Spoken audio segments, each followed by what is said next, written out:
So if there are people who feel vulnerable, feel afraid still, that's fine. They can do whatever they need to do to feel comfortable. But the rest of us need to be able to get back to our lives without restrictions. People across the country are calling for society to reopen.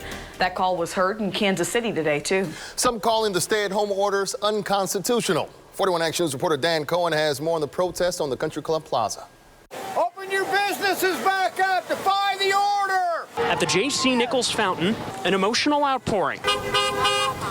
They made themselves heard. We are marching and protesting today because we are saying open up Missouri, open up the United States. Marching and protesting what they call a First Amendment violation. The grievance being that Governor Parsons and Mayor Lucas have issued unconstitutional executive orders curtailing our First Amendment rights. And the redress needs to be that they need to immediately rescind these orders. A dozen protesters gathering shortly before noon grew to a crowd of more than 50 protesting stay-at-home orders here in Kansas City and the state of Missouri. And even just gathering together flies in the face of experts' advice. You can't stay in a crowd.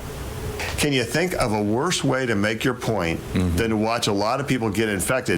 Counter-protesters wanted to make their point, too. Healthcare professionals want this to end just as soon as everybody else does, but gathering in large groups is not the answer to that. But protesters' patience is wearing thin. This is the United States of America. We are a republic and we are a free people, and free people need to get back to work. The rest of us need to be able to get back to our lives without restrictions.